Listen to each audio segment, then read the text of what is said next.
Hello guys, Assalamu alaikum. This is Shakil. So machine learning using Python Bangla video সিরিজে আপনাদের সবাইকে welcome. So আপনারা যারা অনেকদিন থেকে আমাকে রিকোয়েস্ট করে আসছিলেন যেন আমি মেশিন লার্নিংয়ের ওপর বাংলা একটা প্লেলিস্ট তৈরি করি, তাদের সবার কথা চিন্তা করে আমি ফাইনালি মেশিন লার্নিংয়ের ওপর বাংলা একটা প্লেলিস্ট তৈরি করতেছি। এই প্লেলিস্টে মেইনলি আমরা মেশিন লার্নিংয়ের একেবারেই বেসিক থেকে শুরু করে অ্যাডভান্স অনেক টপিক শিখব। সো আপনারা যারা এখনও পাইথন শিখেননি, পাইথন না শিখে মেশিন লার্নিংয়ের দিকে মুভ করছেন, তাদের প্রতি আমার একটা রিকোয়েস্ট থাকবে, প্লিজ আপনারা বেসিক পাইথন শিখেন, তারপর আপনারা মেশিন লার্নিংয়ের দিকে আসেন। তা না হলে সব জিনিস আপনাদের কাছে উলটপালট মনে হবে, আপনারা হতাশ হয়ে যাবেন। ওকে, সো আমার চ্যানেলে অলরেডি আমি পাইথনের বেসিক যে জিনিসপাতি আছে সেগুলোর উপর ভিডিও দিয়েছি। সো আমার চ্যানেল থেকে আপনারা শিখতে পারেন বা অন্য চ্যানেল থেকে শিখতে পারেন বা বই পড়ে শিখতে পারেন, সেটা আপনাদের ইচ্ছা। বাট আপনাদের পাইথনের বেসিকটা ক্লিয়ার করে তারপর আপনার মেশিন লার্নিংয়ের দিকে আসবেন। সো আমার চ্যানেলে পাইথনের উপর যে ভিডিওগুলো দেওয়া আছে সেই ভিডিওগুলো যদি দেখেন তাহলে আমার মনে হয় আপনাদের পাইথনের বেসিক মানে মেশিন লার্নিং শুরু করার জন্য যে যতটুকু দরকার সেটা দেওয়া আছে। এবং মেশিন লার্নিং করতে গিয়ে আপনার যে ছোটোখাটো স্ট্যাটিস্টিক্স ইউজ করতে হবে সেগুলো আমি দিয়েছি। ওকে, সো আমি প্লেলিস্টটা পুরোপুরি গুছিয়ে তৈরি করার চেষ্টা করেছি, তাই মেশিন লার্নিং শুরু করতে একটু সময় লাগলো। তো যেহেতু মেশিন লার্নিংটা অনেক জনপ্রিয় টার্ম এবং অনেক কমপ্লিকেটেড একটা টার্ম, বাট আপনি যদি বুঝতে পারেন তাহলে অনেক ইজি হবে আপনার কাছে।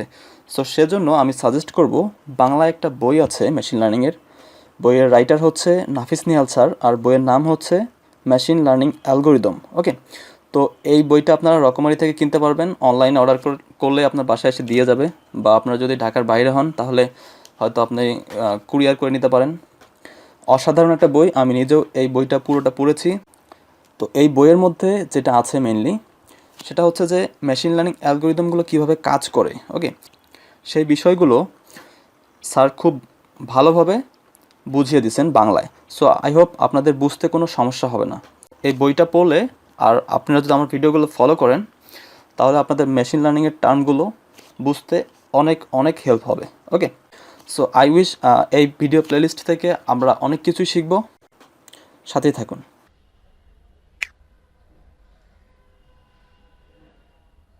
তো শিখতে শিখতে আপনাদের অনেক ধরনের কোশ্চিন মনে আসতে পারে। যদি আপনাদের মনে কোনো কোশ্চিন জেগে থাকে তাহলে আপনারা আমাকে মেইল করতে পারেন arshakil.csc@gmail.com, অথবা আপনারা যে ভিডিও দেখে আপনার কোশ্চিন জাগবে সেই ভিডিওর কমেন্টে লিখতে পারেন। আই হোপ আমি আপনাকে রিপ্লাই করার ট্রাই করব। ওকে, সো আমরা আমাদের পড়াশোনায় ফিরে আসলাম। এটা হচ্ছে আমাদের মেইনলি কোর্স কন্টেন্ট।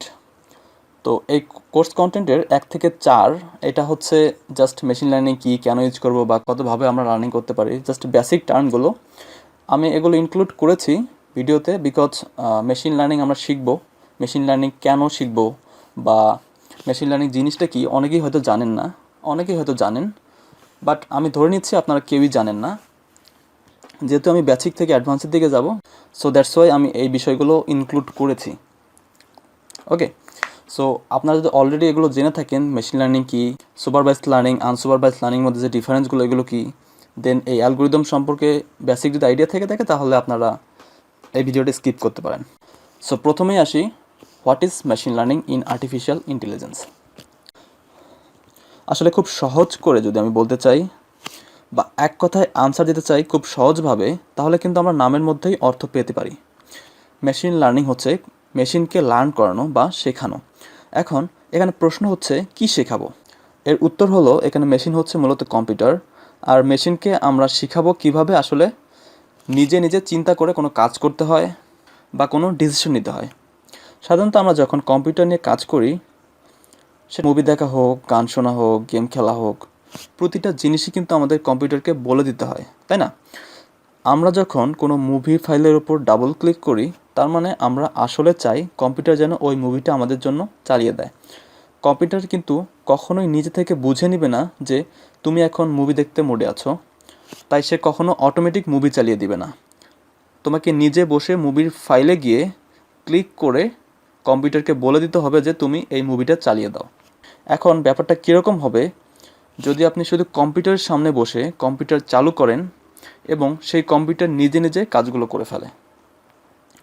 ধরেন প্রথমে সে ওয়েবক্যাম দিয়ে আপনার চেহারা স্ক্যান করলো, দেন ছবিটাকে অ্যানালাইসিস করলো, তারপর সে সেই ছবির অ্যানালাইসিসের রেজাল্টের বেসিসে আপনার হয়তো একটা গান প্লে করলো বা একটা মুভি প্লে করলো, আপনার মেজাজ যদি খুব ভালো থাকে তাহলে হয়তো এক ধরনের মুভি প্লে করলো, আপনার মেজাজ যদি খুব গরম থাকে তাহলে হয়তো অন্য টাইপের মুভি প্লে করলো। এটাই মেইনলি হচ্ছে মেশিন লার্নিংয়ের একেবারে বেসিক টার্ম। আমি অলরেডি বলেছি machine learning, that means machine একাই একাই ডিসিশন নেবে কোনটা বেটার। ওকে, আমাদের মেশিন লার্নিংয়ের মাধ্যমে টার্গেট এটাই থাকে যেন আমরা কম্পিউটারকে একটি নিজে নিজে চিন্তা করতে শেখাতে পারি। যদি আমরা সাধারণভাবে চিন্তা করে দেখি, কম্পিউটার আসলে খুব বলদ টাইপের একটা যন্ত্র। ওর কিন্তু নিজে নিজে কিছু করার কোনো ক্ষমতা নেই। ওর ক্ষমতা একটাই, ওকে যদি কিছু বলে দেওয়া যায় তাহলে সেটা খুব নিখুঁতভাবে অনেকক্ষণ ধরে একটা কোনোরকম ভুল ছাড়াই করে যেতে পারে। এখন ওর এই গুণটার সাথে যদি কিছু চিন্তাভাবনা করার ক্ষমতা জুড়ে দেওয়া যায়, তাহলে চিন্তা করতে পারেন সেটা আমাদের জন্য কতখানি লাভজনক হবে। এখন আমাদের এই ভয়াবহ রকমের গাধা টাইপের যন্ত্র কম্পিউটারকে যদি চিন্তাভাবনা করার একটু হাতেখড়ি দিতে হয়, তাহলে অবশ্যই আমাদের মেশিন লার্নিংয়ের আশ্রয় নিতে হবে। মেশিন লার্নিংয়ের কিছু অ্যালগোরিদম আছে যেগুলো কম্পিউটারকে ভালো মতো শিখিয়ে পড়ে নিলে সে স্মার্টলি ভবিষ্যতে অনেক কিছু জিনিস প্রেডিক্ট করতে পারে এবং অনেক কিছু জিনিস ক্লাসিফিকেশন করতে পারে। সো এগুলোই আমরা মেইনলি এই কোর্সে শিখব। সো আই হোপ আপনারা বুঝতে পেরেছেন যে মেশিন লার্নিংটা কী এবং আমরা কেন ইউজ করব। সো 2 নম্বর কোশ্চেন হচ্ছে types of learning. That means কম্পিউটারকে শেখানোর আপনার অনেক ধরনের পদ্ধতি আছে, তার মধ্যে খুব জনপ্রিয় 3টা পদ্ধতি আছে। একটা হচ্ছে সুপারভাইজড লার্নিং, 2 নম্বর হচ্ছে আনসুপারভাইজড লার্নিং, অ্যান্ড 3 নম্বর হচ্ছে reinforcement learning. So supervised unsupervised learning কী জিনিস এটা যদি বুঝতে যাই, আবারও দেখব নামের ভেতরে কিন্তু অর্থ লুকিয়ে আছে। আপনাকে কেউ কোনো বিষয়ে সুপারভাইজ করা মানে কি, মানে আপনাকে কিভাবে কাজ করতে হবে সেটা প্রথমে আপনাকে শিখিয়ে পড়িয়ে নেবে কোনো একটা ট্রেনিংয়ের মাধ্যমে, এবং যখন দেখবেন যে আপনি কাজটা করার জন্য পুরোপুরি রেডি, দেন হয়তো আপনাকে কোনো কাজ দিবে, তারপর দেখবে যে আপনি কাজটা করতে পারছেন কি না। ওকে, তাহলে আনসুপারভাইজড লার্নিংটা কি? আনসুপারভাইজড লার্নিং হচ্ছে আপনি নিজে নিজে আশেপাশে সব কিছু দেখে একে একে শিখে নেবেন। কেউ হাতে ধরে আপনাকে কিছু শিখিয়ে পড়িয়ে দিবে না। মোটামুটি সোজাভাবে বলতে গেলে এই হলো আনসুপারভাইজড লার্নিং। সো আমি মেইনলি এই কোর্সে সুপারভাইজড লার্নিংয়ের যে অ্যালগোরিদমগুলো আছে সেগুলো দেখাবো, দেন আনসুপারভাইজড লার্নিংয়ের অ্যালগোরিদমগুলো কীভাবে কাজ করে এগুলো প্রত্যেকটা আমি প্রজেক্টের মাধ্যমে করে করে দেখাবো। ওকে, সো প্রথমে যে কটা আপনার অ্যালগোরিদম দেখতে পাচ্ছেন, প্রথমটা হচ্ছে linear regression. So linear regression হচ্ছে সুপারভাইজড লার্নিংয়ের একটা অনেক জনপ্রিয় algorithm. Not only linear regression, এখানে logistic regression, decision tree, naive Bayes, support vector machine, adaptive Bayes network, so এগুলো হচ্ছে সবগুলো সুপারভাইজড লার্নিংয়ের অ্যালগোরিদম। দেন আপনি যদি এখানে আনসুপারভাইজড লার্নিংয়ের কথা চিন্তা করেন, তাহলে এখানেও অনেকগুলো জনপ্রিয় অ্যালগোরিদম আছে। তার মধ্যে আছে আপনার ক্লাস্টারিং আছে, কে মিনস, দেন আছে ও cluster. So I hope machine learning কী, সুপারভাইজড লার্নিং কী, আনসুপারভাইজড লার্নিং কী, দেন আমাদের কোর্সের যে কন্টেন্ট সেই কন্টেন্ট সম্পর্কে আপনাদের পুরোপুরি ধারণা ক্লিয়ার হয়ে গেছে। সো আমরা নেক্সট স্লাইডে মুভ করতেছি। সো আমরা তো মেশিন লার্নিং শিখবো, তাই না? তো মেশিন লার্নিংয়ের কিছু স্টেপ আছে, যে স্টেপগুলো ফলো করে আমরা একটা অ্যালগোরিদম ডেভেলপ করবো বা একটা মডেল দাঁড় করাবো। ওকে, তো এখানে আছে 4টা main step. So first step হচ্ছে লোড ডাটা সেট। সো প্রথমে আমাদের একটা ডাটা সেট লাগবে। ওকে, যে কোনো কাজই করতে চাই না কেন আমাদের ডাটা সেট লাগবেই। ডাটা সেট না হলে কিন্তু আমরা মেশিনকে শেখাতে পারবো না। আমি যেমনটা বললাম যে আমার ছবি স্ক্যান করবে, তারপর আমার মুড টেস্ট করবে যে আমি কোন মুডে আছি। আমি যদি চিল মুডে থাকি তাহলে হয়তো এক ধরনের মুভি আমার সামনে প্লে করবে, দেন আমি যদি আমার মন যদি খারাপ থাকে তাহলে হয়তো রোমান্টিক মুভি প্লে করবে। সো এগুলো কিন্তু ডাটা সেট। ওকে, সো এই ডেটা সেট ইউজ করে কিন্তু প্রথমে আমাদেরকে মেশিনকে ট্রেন করাতে হবে। তো ট্রেন করার জন্য আমাদের ডেটা লাগবে। তো অনেকগুলো ডাটা মিলে আমাদের একটা ডাটা সেট তৈরি হয়। দেন আমাদের 2 নম্বর কাজ হচ্ছে আমাদের ডাটা সেটটাকে স্প্লিট করতে হবে। ওকে, লাইক ধরেন আমাদের ডাটা সেটটাকে 2 ভাগে ভাগ করতে হবে। একটা হচ্ছে ট্রেনিংয়ের জন্য, আর আরেকটা হচ্ছে টেস্টিংয়ের জন্য। ট্রেনিং মিনস হচ্ছে আমরা মেশিনকে শিখাবো ডাটা দিয়ে, তারপর হয়তো কিছু ডাটা দিয়ে আমি টেস্ট করবো যে আমার অ্যালগোরিদমটা ফুললি কাজ করতেছে কিনা বা আমার অ্যালগোরিদমের অ্যাকুরেসি কত %। সো আজকে আমরা যে বিষয়টা নিয়ে কথা বলবো সেটা হচ্ছে সিম্পল লিনিয়ার রিগ্রেশন অ্যালগোরিদম। ওকে, সো লিনিয়ার মানে কি?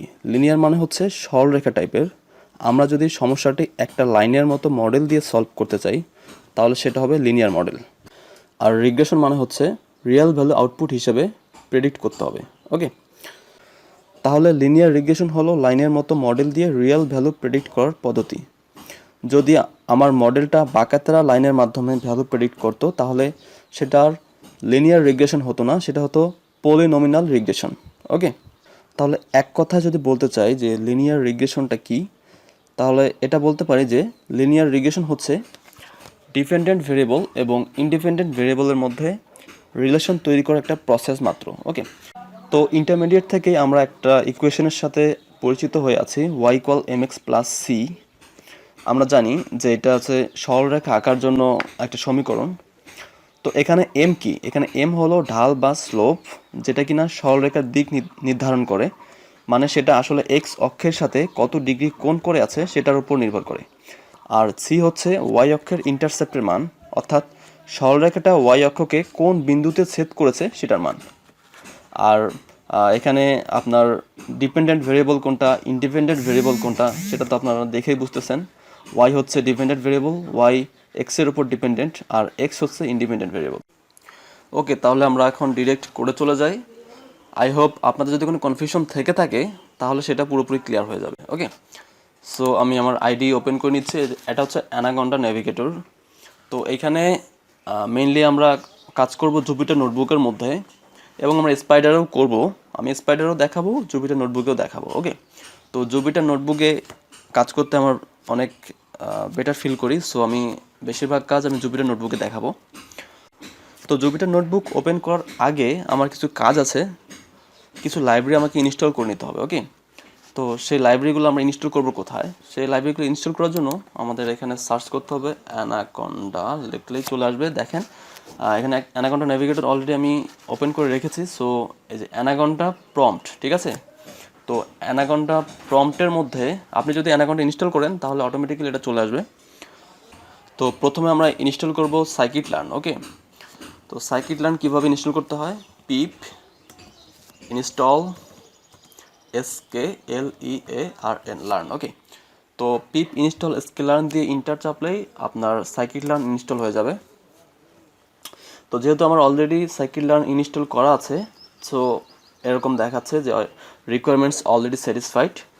সো আপনাদের যদি সাইকিট লার্ন ইনস্টল করা না থাকে তাহলে একটু সময় লাগতে পারে, ঠিক আছে? তো ধৈর্য ধরে ধরে করবেন। দেন আমাদের লাগবে pandas. So pip install pandas. Okay, তো পান্ডাস হচ্ছে ডাটা ফ্রেম লাইব্রেরি। তো ডাটা ফ্রেম লাইব্রেরি আমাদের লাগবে, সো আমি ইনস্টল করে নিচ্ছি। দেন আমাদের লাগবে ম্যাটপ্লটলিব। ওকে, তো ম্যাটপ্লটলিব হচ্ছে আমাদের প্লট করার জন্য লাগবে। So pip install matplotlib. Okay, so এটা ইনস্টল হয়ে গেছে। রিকোয়ারমেন্ট অলরেডি স্যাটিসফাইড বিকজ আমি অলরেডি এগুলো ইনস্টল দিয়েছি। দেন আমাদের লাগবে পিপ ইনস্টল নামপাই। ওকে, তো নামপাই হচ্ছে আপনার ক্যালকুলেটর লাইব্রেরি। লাইক এখানে আপনার অ্যারে, 2 ডাইমেনশনাল, 1 ডাইমেনশনাল, মানে অনেক কিছুই করতে পারবেন, আমি দেখাবো সব। তো এখন আমি ডিটেলসে বলতেছি না। তো নামপাইও লাগবে, নামপাইটা ইনস্টল করে নেবেন। ওকে, সো আমার সব লাইব্রেরি ইনস্টল করা হয়ে গেছে, তো আমি এটা কেটে দিচ্ছি, ঠিক আছে? এখন আমি এই জুপিটার নোটবুকে এই লঞ্চের মধ্যে ক্লিক করব। আমার জুপিটার নোটবুক ওপেন হয়ে যাচ্ছে। এটা হচ্ছে অনলাইন আইডি।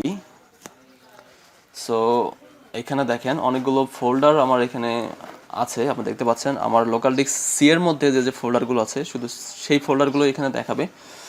তো এইখান থেকে আমি যে কোনো একটা ফোল্ডার চুজ করব। সাপোজ আমি চুজ করতেছি ডকুমেন্টস, তো আমি আমার কোডগুলো সব ডকুমেন্টসের মধ্যে করব। ওকে, তো ডকুমেন্টসে ক্লিক করলাম। এখানে আমি একটা ফোল্ডার করে রেখেছি এমএল প্রজেক্ট। ওকে, তো এই এমএল প্রজেক্টটা আমি ক্লিক করলাম। তো এখানে দেখেন আমি একটা ডাটা সেট রেখেছি, হোম প্রাইসেস ডট সিএইচভি। এটা একটা সিএইচভি ফাইল। তো আপনারা আরও ক্লিয়ার হয়ে যাবেন যদি আমি এটা দেখাই এখানে। তো এটা মিনিমাইজ করে দিচ্ছি আমি। দেখেন documents ML project home prices. Okay, তো যেহেতু আমি এমএল প্রজেক্ট নামে একটা ফোল্ডারের ভেতরে হোম প্রাইসেস এই ফাইলটা রেখেছি। হোম প্রাইসেস মানে হচ্ছে এটা একটা এক্সেল ফাইল, এটা এখানে আমার ডাটা সেট আছে। তো আমি সেম ফোল্ডারের মধ্যেই আমি এই কোডটা সেভ করব। ওকে, তাহলে আমাদের আর মানে সমস্যা হবে না, পাথ বলে দিতে হবে না। পাথ কি আমি একটু পরে আপনারা বুঝতে পারবেন আমি কিসের কথা বলতেছি এখন। তো আমি এখানে একটা ফাইল ক্রিয়েট করব। ওকে, ফাইল হচ্ছে নিউয়ে ক্লিক করব, তারপর পাইথন 3-তে যাব। পাইথন 3-তে গিয়ে আমি দেখেন ফাইল অলরেডি ক্রিয়েট হয়ে গেছে। সো আমি এখানে ইচ্ছে মতো নাম দিয়ে এটা সেভ করতে পারি। আমি এখানে যদি ক্লিক করি তাহলে দেখেন চলে আসছে। আমি সাপোজ দিচ্ছি লিনিয়ার রিগ্রেশন। ওকে, তো লিনিয়ার রিগ্রেশন দিয়েই আমি ফাইলটা ক্রিয়েট করলাম। ওকে, তো আমার ফাইলটা সেভ হয়ে গেছে। ওকে, এখন আমি আমার মেইন কাজটা শুরু করব। তো এখন আমাদের এখানে প্রথম কাজ হচ্ছে আমাদের লাইব্রেরিগুলো ইম্পোর্ট করে নিতে হবে। ওকে, তো মেশিন লার্নিংয়ের কাজ করতে অনেক ধরনের লাইব্রেরি অনেক সময় লেগে থাকে। তো যখন আমাদের যে লাইব্রেরিটা লাগবে তখন আমরা সেই লাইব্রেরিটা এখানে ইম্পোর্ট করে নেব। ওকে, তো সবার প্রথমে আমাদের লাগবে পান্ডাস। সো সবার প্রথমে আমি পান্ডাস ইম্পোর্ট করে নিচ্ছি। Import pandas. ওকে, তো ইম্পোর্ট পান্ডাস লিখলেই আমার পান্ডাসটা ইম্পোর্ট হয়ে যাবে, যেহেতু আমি অলরেডি পান্ডাসটা ইনস্টল করে রেখেছি। সো নর্মালি সবাই যেটা করে সেটা হচ্ছে যে পান্ডাস লেখাটা আসলে 6টা লেটার আছে, অনেক বড়, তো বারবার পান্ডাস পান্ডাস এভাবে লেখা একটু কষ্টকর।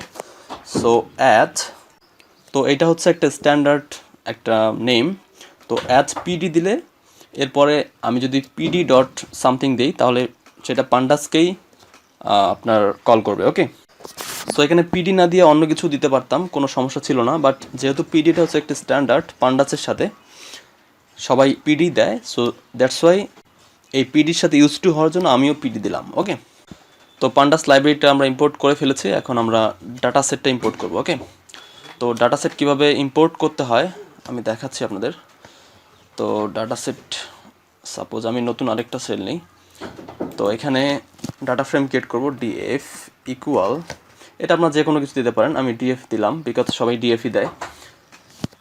DF equal PD dot read then underscore CSV, because আমার ফাইলটা হচ্ছে সিএইচভি, মেশিন লার্নিংয়ের সব ফাইল সিএইচভি ফরম্যাটে ইম্পোর্ট করতে হয়। ওকে, আর আমার এখানে ফাইলের নেম ছিল হোম প্রাইসেস ডট সিএইচভি। তো ফাইলের নামটা আমাদের এখানে বলে দিতে হবে, ঠিক আছে।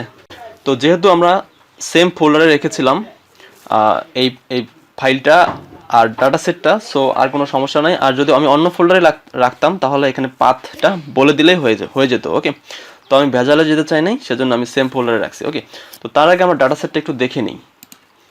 তো ডাটা সেটটা আমি ওপেন করতেছি, এমএল প্রজেক্ট হোম প্রাইসেস। তো দেখেন এখানে এটা হচ্ছে একটা সিএসভি ফাইল। তো সিএসভি কি এটা আমি একটু বলে রাখি। সিএসভির ফুল মিনিং হচ্ছে কমা সেপারেটেড ভ্যালু। তো মেইনলি যেটা করা হয়, সিএসভি ফাইল ডেটাগুলো স্টোর করে হচ্ছে আপনার টাবুলার ফরম্যাটে, ঠিক আছে। আর এই সিএসভি ফাইলটা বেশিরভাগ জায়গায় ইউজ করা হয় আপনার স্প্রেডশিট প্রোগ্রামে, লাইক আপনার মাইক্রোসফট এক্সেল, দেন আপনার আছে গুগল স্প্রেডশিট, এগুলোতে সিএসভি ইউজ করা হয়। তো এখানে দেখেন দুইটা কলাম আছে, একটা হচ্ছে এরিয়া আর একটা হচ্ছে প্রাইস। তো এখানে আমার ডাটা সেট আছে, ডাটা সেটের মধ্যে আমার 11টা ভ্যালু আছে, 10টা ভ্যালু আছে। প্রথমটা তো কলাম নেম জাস্ট। তো এই 10টা ভ্যালুর বেসিসে আমি একটা মডেল দাঁড় করাবো, যে মডেলটা প্রেডিক্ট করবে। আমি এখানে রেখেছি এটা ঢাকা সিটির 2600 স্কোয়ার ফিটের একটা বাসা, এর প্রাইস হচ্ছে 55,000 টাকা। সাপোজ এটা কোনো রিয়েল ভ্যালু না, আমি আবার বলতেছি এটা কোনো রিয়েল ভ্যালু না, আমি জাস্ট ইচ্ছে মতো ভ্যালু দিয়েছি। দেন 3000 স্কোয়ার ফিটের একটা বাসা, তার প্রাইস হচ্ছে সাপোজ 56,500 টাকা। তো এভাবে আমি 10টা ভ্যালু দিয়েছি এখানে। তো এখান থেকে আমি প্রেডিক্ট করব নতুন কোনো একটা স্কোয়ার ফিটের বাসার প্রাইসটা কীরকম হবে। ওকে, তো আমাদের টার্গেট হচ্ছে প্রাইস প্রেডিক্ট করা। কিসের বেসিসে?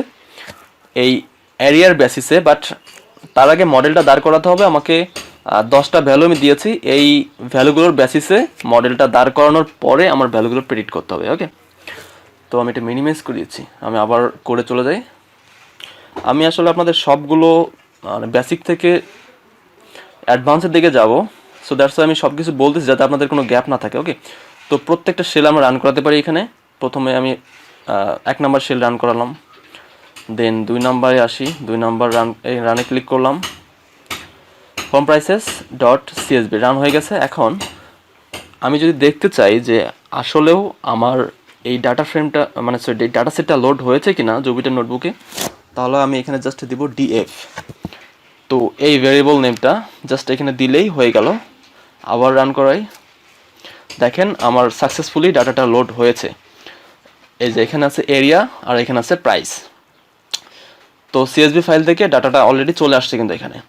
তো এখানে দেখেন 0 থেকে 9 পর্যন্ত আমার 10টা ভ্যালু আছে। তো এখানে আরেকটা জিনিস বলে রাখি, যদি আপনি অনেকগুলো ডেটা নিয়ে কাজ করেন, সাপোজ আমি তো এখানে জাস্ট আমার সুবিধার জন্য আমি 10টা ভ্যালু দিয়েছি, বাট আপনার এমন হতে পারে 1000টা ভ্যালু নিয়ে কাজ করা লাগতে পারে। তখন কি 1000 পর্যন্ত এভাবে আসবে দেখতে চান আপনি? না, অবশ্যই না। তো সেক্ষেত্রে আপনি যেটা করবেন, ডিএফ ডট আরেকটা ফাংশন আছে HEAD হেড। তো এই হেড ফাংশনের হেল্প নিলে আপনার 5টা মেবি 5টা রো শো করবে। তো দেখি কটা রো শো করে। 0 থেকে 4 পর্যন্ত 5টা রো শো করছে। তো আপনি যদি এখানে বলে দেন যে 5টা না, আমি 3টা দেখব, তাহলে জাস্ট হেড ফাংশনের ভেতরে 3 দিয়ে দিলেই এখানে 3টা রো শো করবে। ওকে, সো দেখেন 0 1 2 এই প্রথম 3টা রো শো করছে, তার মানে আমার ডাটাটা সাকসেসফুলি লোড হয়েছে।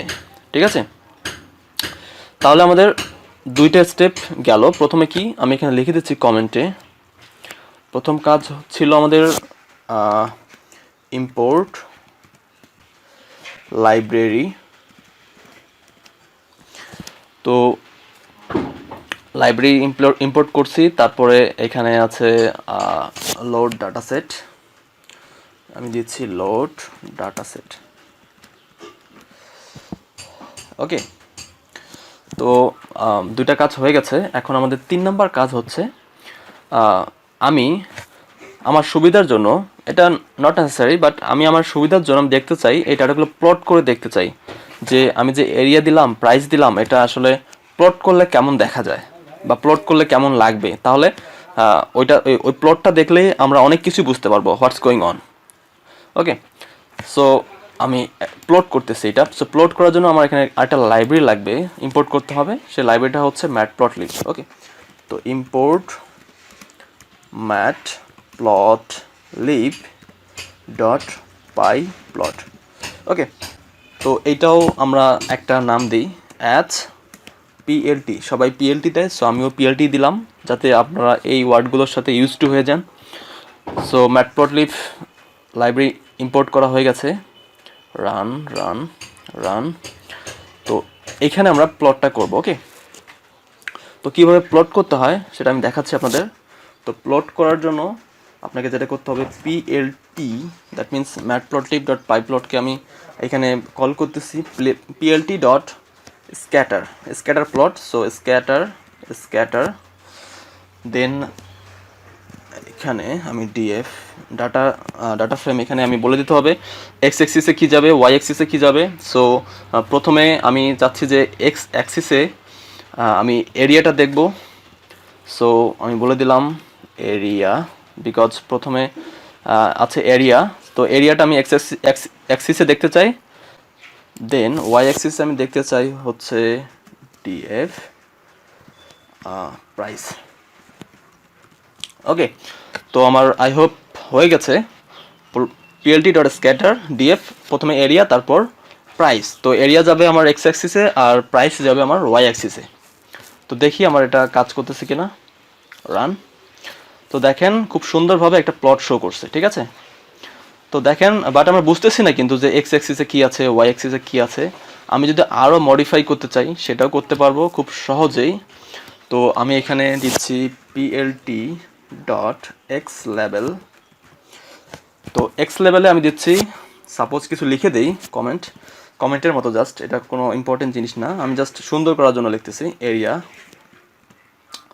তো এক্সিসে যাবে এরিয়া ইন, যেহেতু আমি স্কোয়ার ফিট দিছি সো আমি দিচ্ছি স্কোয়ার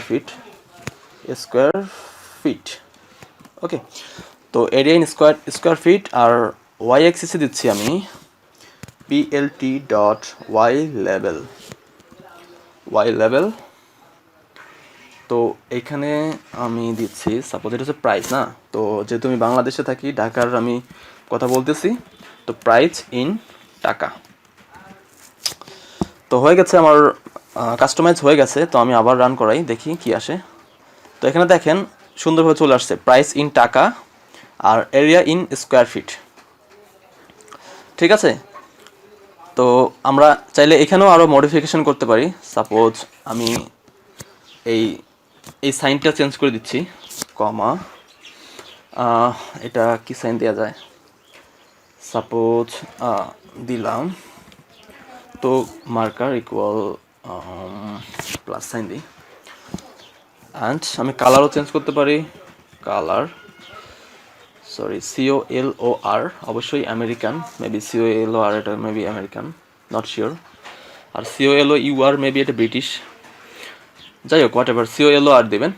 কালার হচ্ছে আপনার কি দিচ্ছি, আমি দিচ্ছি সাপোজ ব্লু কালার দিই, ব্লু কালার আমার একটা ফেভারিট কালার। সো এবার দেখি আমার এই স্ক্যাটার প্লটটা দেখতে কেমন। ওয়াও, অসাধারণ, দেখছেন? তো এটা হয়ে গেছে আমার। এটা আগে একটা ইয়া ছিল, বিন্দুর মতো ছিল, এখন সেটা প্লাসের মতো হয়ে গেছে। আর ব্লু কালার কাস্টমাইজ করছি। তো আমার প্লটটা কিন্তু দেখে বুঝতেছি যে আমার যে 2500 প্রাইস এরিয়া ছিল, তার প্রাইস হচ্ছে 4000-এর মতো হয়তো বা আশেপাশে ছিল। দেখলেই বুঝবো। আমি হেডটা কেটে দিই, আমি পুরোটা ডিএফ দিই, সরি ডিএফ দিয়ে রান করাতে হবে। তো দেখেন 2500, 4000, দেখছেন? তার মানে এই প্লটটা শো করছে এই ডেটার বেসিসে। ঠিক আছে, সো আমরা এখন নেক্সট স্টেপে যাচ্ছি। তো নেক্সট স্টেপে আমি জাস্ট এক্স দিচ্ছি, এক্স ভেরিয়েবলের নেম দিচ্ছি ডিএফ। তো এখানে important thing is that area হচ্ছে 2 ডাইমেনশন। ওকে, তো এরিয়ার 2 ডাইমেনশন, কারণ হচ্ছে আমরা কিন্তু এরিয়ার বেসিসে প্রাইসটা প্রেডিক্ট করব। ওকে, দেন এখানে হচ্ছে ওয়াই হচ্ছে ডিএফ প্রাইস। তো এখন আমাদের নেক্সট যে কাজ সেটা হচ্ছে ডেটা সেট আছে, সেই ডেটা সেটের ডেটাটাকে স্প্লিট করতে হবে, ট্রেন আলাদা করতে হবে, টেস্ট আলাদা করতে হবে। প্রথমে ট্রেন দিয়ে আমাদের মেশিনকে লার্ন করাতে হবে যে তুমি এইভাবে প্রেডিক্ট করবা। দেন ফাইনালি টেস্ট ডেটা দিয়ে আমি টেস্ট করে দেখব যে আমার মডেলটা পুরোপুরি কাজ করতেছে কিনা। তো এখানে স্ট্যান্ডার্ড যে ভ্যালুটা সেটা হচ্ছে যে 30% ভ্যালু সবসময় রাখা হয় টেস্টের জন্য, আর ট্রেনিংয়ের জন্য 70% ভ্যালুকে রাখা হয়। এটা কম বেশি হতে পারে, অনেক মডেলের ক্ষেত্রে কখনো কেউ রাখে 40%ও রাখে, কেউ 25%ও রাখে। সেটা আপনার মডেলের উপর ডিপেন্ড করবে বা আপনার উপর ডিপেন্ড করবে। ওকে, তো আপনি এটা রেখে দেখবেন কোনটা দিয়ে আপনার অ্যাকুরেসি অনেক ভালো আসে। বাট এখানে স্ট্যান্ডার্ড হচ্ছে 30%। ওকে, সো এক্স ট্রেইন আমি 2 ভাগে ভাগ করব, ট্রেইন আর টেস্ট আলাদা করব। So X train X test, then Y train, then Y test. এখন এখানে আমার আরেকটা লাইব্রেরি লাগবে স্প্লিট করার জন্য, সেটা হচ্ছে ট্রেইন টেস্ট স্প্লিট। সো আমি এখানে লাইব্রেরিটি ইম্পোর্ট করে নিচ্ছি ফ্রম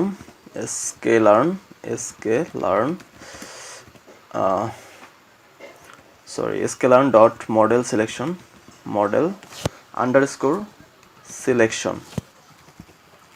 দেন ইম্পোর্ট করব আমরা, import train, then test split.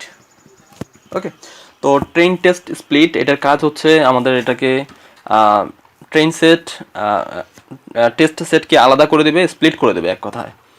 তো এটা হয়ে গেছে, আমি এখানে বাকি কাজটি করে দিই। Train test split. ওকে, তো এই ফাংশনটাকে আমরা ইউজ করবো এখানে। প্রথমে ছিল এক্স, তারপর ওয়াই, তারপর আমাদের এখানে টেস্ট সাইজটা বলে দিতে হবে। আমি বলেছিলাম যে 30%, এটা হচ্ছে এটা আপনার মানে স্ট্যান্ডার্ড।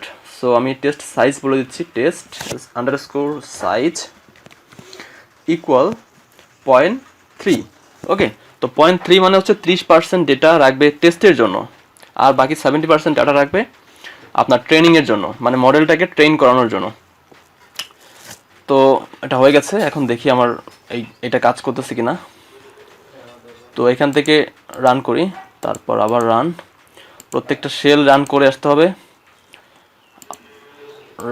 রান রান সরি, এখানে ইরোরটা আসার কারণ হচ্ছে name trend speech not defined. Why not defined? আমি তো ডিফাইন করছি এখানে। তো আবার রান করে দেখি, তো সেল রান অল দেখি কি আসে। ওকে, তো রান করছে। সো আমি এখন এখানে দেখতে পারি এক্সট্রেইনটা দেখতে কেমন। এক্সট্রেইন, দেন আমি এটা রান করাই এক্সট্রেইন। তো দেখেন ট্রেনের জন্য আমার যে ডাটাগুলো নিছে মেইনলি র্যান্ডমলি নিছে, কিন্তু 4, 9, 1, 2 এই রোগুলো থেকে ডাটাগুলো নিছে। ওকে, তো আমি বলেছিলাম যে 70% ডাটা নেবে ট্রেনের জন্য। সো 1, 2, 3, 4, 5, 6, 7, তো 10টা ভ্যালুর মধ্যে 7টা ভ্যালু নিচ্ছে আমার ট্রেনের জন্য। ঠিক আছে, তো আমি তাহলে দেখি যে টেস্টের জন্য কি রাখছে। এক্স টেস্ট আমি যদি দেখতে চাই তাহলে দেখতে পারি এক্স টেস্ট। আমি এখন রান করাই, দেখেন এইখানে 5, 6, 7। তো 5, 6, 7, 5, 6, 7 কি এখানে আছে? এখানে কিন্তু নাই। তো 5, 6, 7 নম্বর ভ্যালুগুলো নিচে হচ্ছে আপনার টেস্টিংয়ের জন্য রেখে দিছে আমার মডেল। দেন আমি এক্স টেস্ট, তো ওয়াই ট্রেনটা দেখি ওয়াই ট্রেনের জন্য কি রাখছে। তো ওয়াই ট্রেন সিমিলারলি আপনার এখানে 4 নাম্বার, মানে যেহেতু এটা একটা হচ্ছে আপনার ডাটা সেট, সো এখানে আপনার এরিয়ার জন্য যে ভ্যালুগুলো নিয়েছে, তো ওর করসপন্ডিং যে প্রাইসটা আছে সেই প্রাইসটাই এখানে নিবে। এটা না দেখলেও হয়, তবু আমি দেখতেছি। তো ওয়াই ট্রেনটা দেখতে কেমন হয় দেখি। সরি, আমি এটা ভুল লিখছিলাম, TRA হবে এখানে। দেন রান করাই, তো দেখেন ওই সেম জিনিসটাই নিছে এখানে 4, 9।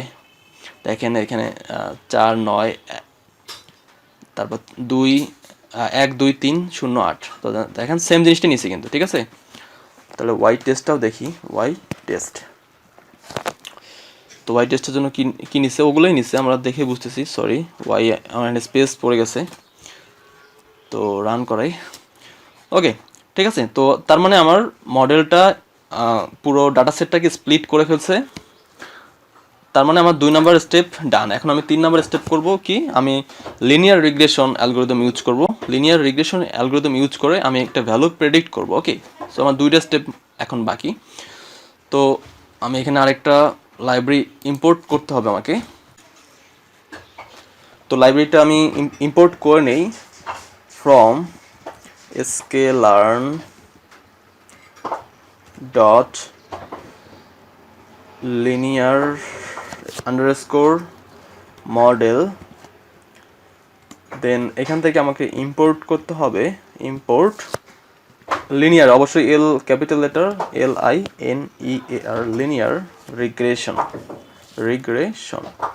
ওকে, তো আমার লিনিয়ার রিগ্রেশন ইম্পোর্ট করা হয়ে গেল। এখন দেখি কি আসে, আমি রান করাই একটা একটা করে। ওকে, সো আপনার চাইলে কিন্তু এই শেলগুলো এরকম যদি এক্সট্রা শেল হয় বা কোনো হিজিবিজি আসে তাহলে ডিলিটও করে দিতে পারেন। ডিলিট করার জন্য আপনি এখানে এই যে কাটে ক্লিক করলে ডিলিট হয়ে যাবে। ওকে, তো এখন আমি যেটা করব, একটা রিগ্রেশন অবজেক্ট ক্রিয়েট করব। ওকে, তো আমি একটা কমেন্টে লিখে দিচ্ছি ক্রিয়েট রিগ্রেশন অবজেক্ট। তো কিভাবে অবজেক্ট ক্রিয়েট করতে হয় আই হোপ আপনারা অলরেডি জানেন। তো আমি লিনিয়ার রিগ্রেশনের জন্য একটা অবজেক্ট ক্রিয়েট করতেছি, রিগ্রেশন ইকুয়াল লিনিয়ার রিগ্রেশন। অবশ্যই এখানে এল আর আর হচ্ছে ক্যাপিটাল লেটার। তো লিনিয়ার রিগ্রেশন অবজেক্ট ক্রিয়েট করা হয়ে গেছে। এখন আমি ডেটাটাকে ফিড করব। ওকে, ডেটাটাকে ফিড করা মানে হচ্ছে ডেটাটাকে ট্রেন করানো। Regression dot fit. তো ফিট ফাংশনের মাধ্যমে আমি এই ট্রেন ডাটাটাকে, এই যে এক্স ট্রেন ওয়াই ট্রেন, এই ডাটাটাকে আমি ফিট করাবো। ওকে, সো অবশ্যই আমাকে এখানে বলে দিতে হবে এক্স ট্রেন কমা ওয়াই ট্রেন, সরি এখানে এক্স ট্রেন হবে, আমি ভুলে টি চাপ পড়ে গেছে। তো এক্স ট্রেন কমা ওয়াই ট্রেন। ওকে, তো আই হোপ ডাটাটা ট্রেন হয়ে যাবে রান করালে। তো হয়ে গেছে, তো আমার ট্রেন করা হয়ে গেছে কিন্তু, ঠিক আছে। যেহেতু ট্রেন করা হয়ে গেছে, তো আমি এখন আমার ডেটার স্কোর কীরকম সেটা দেখতে পারি। স্কোর মিনস হচ্ছে আমার ডেটার অ্যাকিউরেসি কেমন, আমার এই মডেলের লিনিয়ার রিগ্রেশন মডেলে দাঁড় করালাম, এর অ্যাকিউরেসিটা কীরকম। তো সেটা দেখার জন্য আমাকে যেটা করতে হবে, রিগ্রেশন ডট স্কোর স্কোর। ওকে, তো স্কোরের মধ্যে অবশ্যই আমি টেস্ট ভ্যালু দিয়ে টেস্ট করাবো অবশ্যই, তাহলে X test comma Y test. That means আমার ট্রেন ডেটা দিয়ে ট্রেন করানো হয়ে গেছে। এখন আমি এই যে এখানে যে এক্স টেস্ট, এই যে এক্স টেস্ট, এই যে ওয়াই টেস্ট, মানে আপনার এরিয়া আর হচ্ছে প্রাইস দিয়ে আমি এখন দেখাবো যে কতটুকু অ্যাকিউরেট অ্যান্সার দিচ্ছে আমাকে। তো আমি এখন রান করাই। ওকে, সো আমার অ্যাকিউরেসি আসছে 0.74, মানে 74% অ্যাকিউরেট অ্যান্সার দিচ্ছে। So this is not too much, because একটা লিনিয়ার রিগ্রেশন আমি অল্প করে ডাটা নিয়ে কাজ করছি, তো সেক্ষেত্রে হয়তো প্রেডিক্ট করতে এরকম হতেই পারে। বাট বলা যায় 70%-এর উপর যদি আপনার অ্যাকিউরেসি থাকে তাহলেই ঠিক আছে। বাট 80-80-র উপর যদি থাকে তাহলে বলা যায় যে মডেলটা অনেক ভালো কাজ করতেছে। ওকে, তো এইটাও সমস্যা নেই, 70-এর উপরে আছে, কোনো সমস্যা নেই। তো আমার অ্যাকিউরেসি দিয়ে দিছে। এখন আমি যদি চাই, যেহেতু আমি অবজেক্ট ক্রিয়েট করছি, তো আমি এখানে আরেকটা জিনিস দেখাই। আমি এখানে দেখাই, তাহলে আমি থিওরিতে যেটা বললাম সেটা আমি এখন এখানে দেখাই করে, তাহলে খুব মানে একদম পুরোপুরি ক্লিয়ার হয়ে যাবে আশা করি। তো পিএলটি ডট প্লট, তো এখানে আমি যেটা করব, আমি এদিক দিয়ে একটা লাইন ড্র করব। লাইনটা ড্র করব কেন, কারণ হচ্ছে যে লাইনটা ড্র করব এর ভেতরে অনেক কাজ আছে, সেটা হয়তো এখানে দেখানো পসিবল না, বাট আমি ট্রাই করতেছি যাতে আপনাদের কোনো কনফিউশন না থাকে। সো এই লাইনটা হবে এই সবগুলো ভ্যালুর বেসিসে এমন একটা লাইন আসবে এখানে, যেটা সবগুলো পয়েন্ট থেকে খুব কাছাকাছি পয়েন্ট, ঠিক আছে। আর কাছাকাছি মিনস আপনার এটার থেকেও সব থেকে কাছাকাছি, এইটার থেকেও কাছাকাছি, তো সবগুলোর থেকে সব থেকে কাছাকাছি একটা লাইন এখানে ড্র করবে। ওকে, তো এই লাইনটার মাধ্যমে ফিউচার প্রেডিক্ট করবে যে 3500-র জন্য কত আসবে বা 3700-র জন্য কত আসবে। তো এই লাইনটা ড্র করলেই হয়ে গেল, ঠিক আছে। তো আমি লাইনটা ড্র করে দেখাই, তাহলে আপনারা দেখেই ভিজুয়ালাইজ করতে পারবেন। তো পিএলটি ডট প্লট, তো প্লট ফাংশনের মাধ্যমে এটা করতে হয়। DF dot area regression dot কি আর প্রেডিক্ট, PREDICT প্রেডিক্ট। তো প্রেডিক্ট করবে আপনার এখানে DF two dimensional area. So দেখি কি আসে, রান করাই। কি আসছে, area is not defined, why, oh sorry, এখানে এরিয়া কোটেশনের ভেতরে থাকবে এরিয়া, সরি এরিয়া। ওকে, তো এবার রান করে আবার দেখি আসে। ওকে, অলরাইট, দেখেন আমি বলেছিলাম যেমনটা ঠিক তেমনটাই একটা, কিন্তু এখান থেকে কিন্তু একটা দেখেন একটা স্ট্রেট লাইন, যেহেতু আমাদের একটা লিনিয়ার রিগ্রেশন, তো বুঝতেই পারছেন একটা স্ট্রেট লাইন, সবগুলো ভ্যালু থেকে খুব কাছাকাছি একটা লাইন। ওকে, তো এটা আমরা কিন্তু কাস্টমাইজ করতে পারি। তো এটা আমরা কিভাবে কাস্টমাইজ করতে পারি, এটা কাস্টমাইজ করার জন্য এখানেও সেম আমি কালার দিতে পারি, COLOR কালার ইকুয়াল আমি দিচ্ছি রেড কালার দিই, রেড। ওকে, তো আবার রান করাই, দেখেন রেড কালার চলে আসছে কিন্তু, ঠিক আছে। তো এটাই হচ্ছে আমাদের লিনিয়ার রিগ্রেশনের বেসিক একটা অ্যালগরিদম আমি আপনাদের দেখালাম। তো আজকের ভিডিওতে আমরা যেটা করব, ওই সেম প্রজেক্টের কিভাবে আমরা একটা এরিয়ার বেসিসে নতুন একটা ভ্যালু প্রেডিক্ট করতে পারে, মানে আমাদের যেটা টার্গেট ছিল সেই টার্গেটটাই আজকে দেখব, ঠিক আছে। তো আমি আমার আইডিটা ওপেন করে নিচ্ছি, অ্যানাকন্ডা জুপিটার নোটবুক। তো আমি আগের ফাইলটাই ওপেন করব, ঠিক আছে। তো বিকজ আমার আগের ফাইলে অলরেডি আমার সব করাই আছে, জাস্ট আমি আজকে প্রেডিক্টের কাজটা করবো। ছিল ইমেল প্রজেক্ট। ওকে, তো লিনিয়ার রিগ্রেশন এইটা ছিল আমাদের প্রজেক্ট। ওকে, দেখি তো ঠিক আছে কিনা এটা। হ্যাঁ ঠিক আছে। তো 82% হচ্ছে অ্যাকিউরেসি, কারণ এটা প্রতিবার রান করালে এটা অ্যাকিউরেসিটা চেঞ্জ হবে। তো প্রতিবার অ্যাকিউরেসি চেঞ্জ হবে কারণ হচ্ছে যে এখানে দেখেন এর আগের বার কিন্তু এক্সট্রেইন যেগুলো ছিল, এবার কিন্তু এক্সট্রেইন সেগুলো নাই, এগুলো এবার চেঞ্জ হয়ে গেছে। এবার ট্রেনিংয়ের জন্য যেগুলো রাখছে, এর আগের বার হয়তো টেস্টিংয়ের জন্য সেটা ছিল। তো যেহেতু ভ্যালু চেঞ্জ হয়েছে, সো অ্যাকিউরেসি একটু এপাশ ওপাশ হবে, এটাই স্বাভাবিক। সো আমরা এখন বাকি কাজটা করি, ঠিক আছে? তো আমরা এখন প্রেডিক্ট করব যে নতুন একটা ভ্যালু নতুন একটা এরিয়ার জন্য এর প্রাইসটা কীরকম হবে। তো এই কাজটা করার জন্য আমাদের একটা লাইব্রেরি লাগবে, নামপাই। তো সেই লাইব্রেরিটা আমি ইম্পোর্ট করে নিচ্ছি এইখানে, ইম্পোর্ট নামপাই NP। ওকে, তো নামপাই ইম্পোর্ট করা হয়ে গেছে আমার। সো এখন এখানে বাকি কাজটা করব। তো সবার প্রথমে একটা এরিয়া ইনপুট নিতে হবে। ওকে, ইউজারের কাছ থেকে একটা এরিয়া ইনপুট নেব। সো একটা ভেরিয়েবল দিচ্ছে, সাপোজ এন এর মধ্যে রাখবো আমি। তো ইনপুট কীভাবে নিতে হয় হোপফুলি আপনারা সবাই জানেন, বিকজ আমি এক্সপেক্ট করতেছি যে আপনারা সবাই পাইথনের বেসিক পাইথনটা দেখে তারপরে মেশিন লার্নিং শুরু করছেন। সো ইন্টার, দেন আমাদের নেক্সট কাজ হবে এই সংখ্যাটাকে আপনার অ্যারেতে কনভার্ট করা। ওকে, সো আমি সাপোজ দিচ্ছি অ্যারে, একটা ভেরিয়েবল নিচ্ছি array equal NP dot array. কীভাবে নাম্বারকে অ্যারেতে কনভার্ট করতে হয় হোপফুলি আপনারা এটাও জানেন। সো এগুলো নিয়ে আর আমি কথা বলছি না, এগুলো একেবারে সিম্পল জিনিস। সো অ্যারে, তো অ্যারের ভেতরে এন দিচ্ছি প্যারামিটার হিসেবে। ওকে, এখন আমি যেটা করব, ভ্যালু নামে একটা ভেরিয়েবল নিচ্ছি। তো এইটা আমি এখানে দেখেন, আমি যখন এখানে বলেছিলাম আপনাদের একবার যে এরিয়ার প্রাইসের ব্যাপারটা, এটা আসলে এরিয়া আর প্রাইসের কিন্তু ডাইমেনশন আলাদা। ওকে, সো এটা সেম, যেহেতু আমরা এরিয়া ইনপুট নিলাম, তো সেভাবেই এটা তৈরি করতে হবে। আমি জাস্ট একটা ইন্টারফেস তৈরি করতেছি, ঠিক আছে? তো এইখানে হবে অ্যারে, ও সরি, তার আগে আরেকটা কাজ আছে, এই কাজটা করে নিই আমি। অ্যারে, সাপোজ অ্যারে 2 দিলাম।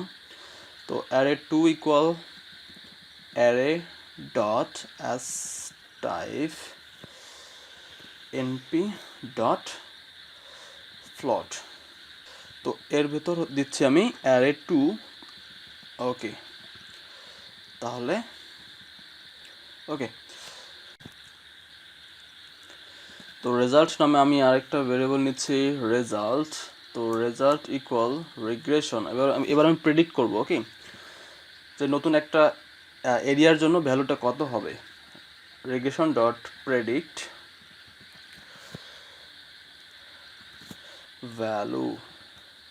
ওকে, এবার আমাদের কাজ হবে, তাহলে হোম প্রাইসটা কত আসবে, হোম প্রাইসটা প্রিন্ট করে দিই। So home price equal NP dot array result, parameter হিসেবে পাস করালাম হোম প্রাইস।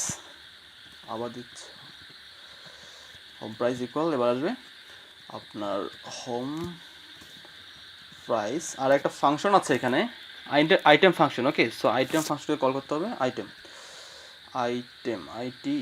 আইটেম। ওকে, এবার ফাইনালি আমি প্রিন্ট করাবো হোম প্রাইসটা কত। তো এখানে হোম প্রাইস হবে আপনার, এখানে একটা মেসেজ দিচ্ছি, প্রেডিক্টেড হোম প্রাইস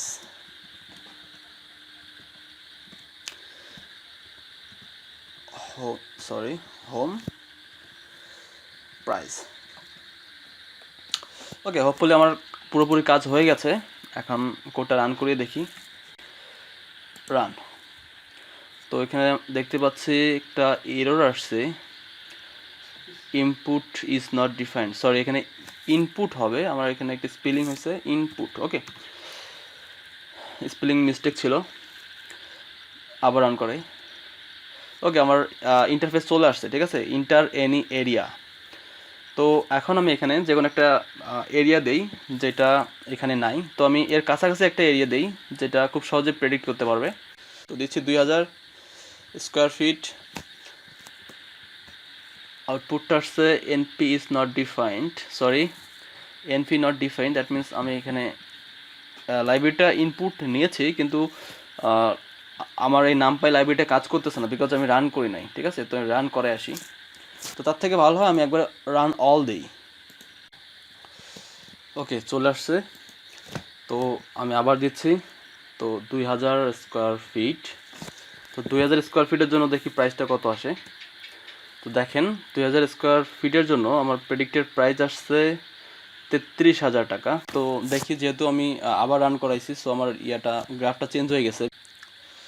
বিকজ আমি বলেছিলাম এর আগেও যে যখন ট্রেন টেস্টের জন্য আলাদা আলাদা ভ্যালু নিবে তখন এই যে স্ট্রেট লাইনটা, সেই স্ট্রেট লাইনটা একটু ভিন্ন রকম আসবে, এটাই স্বাভাবিক। তো আপনারা যদি চান এই ফাইলটা সেভ করবেন তাহলে ভিন্ন ভিন্ন এক্সটেনশনে সেভ করতে পারেন। লাইক এখানে দেখেন অনেকগুলো এক্সটেনশন আছে। আপনি যদি এই ফাইলে ক্লিক করে ডাউনলোড অ্যাজে আসেন তাহলে দেখেন এখানে .html আছে, .text আছে, .md আছে।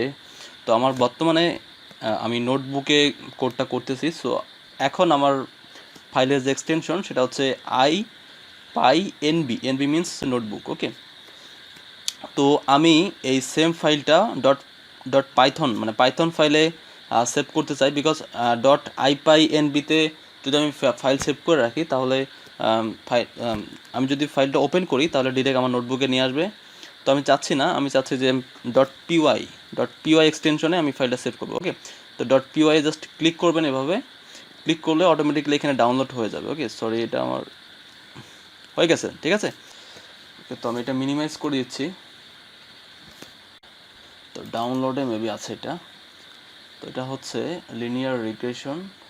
তো এই পাইথনের ফাইলটা এখন আমি আপনাদের স্পাইডারে করে দেখাবো যে স্পাইডারে আপনারা কীভাবে করবেন। ওকে, যদি অন্য কেউ চান যে স্পাইডারে করবেন তাহলে কীভাবে করতে পারেন সেটা আমি দেখাচ্ছি। আমি স্পাইডারে রান করে দেখাই ফাইলটা। তো এখানে আমার অলরেডি অনেক কিছু এখানে করা আছে, তো আমি এটা কেটে দিচ্ছি, ঠিক আছে। তো আমি ফাইলটা ওপেন করব, জাস্ট এখানে ফাইলে ক্লিক করব, ক্লিক করে ওপেনে ক্লিক করব। তো ওপেনে ক্লিক করে আমি ডাউনলোডে যাব, ডাউনলোড থেকে লিনিয়ার রিগ্রেশন। ওকে, তো এটা ছিল আমার ফাইলটা, এটা আমি জাস্ট ওপেন করতেছি। ওকে, তো লিনিয়ার রিগ্রেশন ওপেন হয়ে গিয়েছে এখানে। তো এখানে যেটা হবে সেটা হচ্ছে যে এখানে অনেক কিছুই আছে, এই যে হ্যাশ ইন, এগুলা ছিল, ওখানে এক্সট্রা জিনিস ছিল, সেগুলো এখানে কমেন্ট আকারে চলে আসছে। বাট আপনি যখন এখানে কোড করবেন এখানে একটা সুবিধা আছে, সেটা হচ্ছে যে যেমন এখানে পিএলটি দিছি, তো পিএলটি ডট দিলেই অনেকগুলো অপশন চলে আসে, আপনার এত কিছু টাইপ করতে হবে না, ঠিক আছে। তো ইম্পোর্ট এল দিলেই এখানে জাস্ট আপনি এল লিখলেই লিনিয়ার রিগ্রেশন এগুলো শো করবে। তো হোয়াট এভার, আমি সেদিকে যাচ্ছি না। তো এখানে যেটা ইম্পর্টেন্ট থিং সেটা হচ্ছে যে আপনারা কাজ করার সময় এটা মনে রাখবেন যে আপনি যে ফাইলটা ওপেন করছেন সেটা ওয়ার্কিং ডিরেক্টরিতে আছে কি না। তো ওয়ার্কিং ডিরেক্টরি মিনস হচ্ছে এটা হচ্ছে ওয়ার্কিং ডিরেক্টরি। তো এখানে আপনার বলে দিতে হবে যে ফাইলটা এখানে আছে। তো এখানে ওয়ার্কিং ডিরেক্টরিতে আমার বর্তমানে ইউজার রাশিদুল্লাহ, দ্যাট মিনস আমার সি ড্রাইভ আছে। তো এখানে আমার ইন্ডিকেট করে দিতে হবে যে ডাউনলোড, যে আমার এই ফাইলটা এখন ডাউনলোডে আছে। যদি আপনি ডিরেক্টরি সিলেক্ট করে না দেন তাহলে ডাউনলোড, তো এটা সিলেক্ট করে না দিলে কিন্তু আপনার কোডটা রান করবে না, ঠিক আছে, রং আসবে। তো আমি ডিরেক্টরি ঠিক করে দিলাম। তো এখনও রান হবে না কারণ আমার এখানে মেবি ডাটা সেট নাই, না ডাটা সেট আছে। তো দেখি রান করাই কি আসে। ওকে, তো দেখেন এখানে কিন্তু চলে আসছে একটা, আমি একটু বড় করে দেখাই আপনাদের, সরি, এখানে একটু প্রবলেম করতেছে, regression is not defined, because এখানে আসলে অনেক, আমি যেহেতু জুবিলের নোটবুক থেকে সেভ করছি, তো তো এখানে অনেক এক্সট্রা জিনিসপাতিও আছে, যেমন এই যে ডিএফ আছে, তো ওইটা আর এটা মিলবে না, ঠিক আছে। বাট আপনার লজিক এক, সব কিছু এক, তো এগুলো আমি কেটে দিচ্ছি। আপনি রান করার পর আমরা ওখানে ডিএফ দিয়ে জাস্ট আমরা ডেটা সেটটা দেখছিলাম, বাট এখানে রান করার পর আপনি যদি এইখানে আসেন, এই যে ভেরিয়েবল এক্সপ্লোরার, তো এখানে আসলে এই যে ডাটা ফ্রেম, এই ডাটা ফ্রেমে ক্লিক করবেন, ক্লিক করলে আপনি ডাটা দেখতে পাচ্ছেন। ঠিক আছে, তো জাস্ট একটু আলাদা টাইপের। তো আমি ট্রাই করব নেক্সট আরেকটা প্রজেক্ট আপনার স্পাইডারে করার জন্য, তাহলে স্পাইডার আইডি সম্পর্কে আপনাদের আইডিয়াটা পুরোপুরি ক্লিয়ার হয়ে যাবে। ঠিক আছে, তো আজকের ভিডিওটা এই পর্যন্ত ছিল। নেক্সট ভিডিওতে আবার দেখা হচ্ছে ইনশাল্লাহ। সে পর্যন্ত ভালো থাকবেন। আসসালামু আলাইকুম।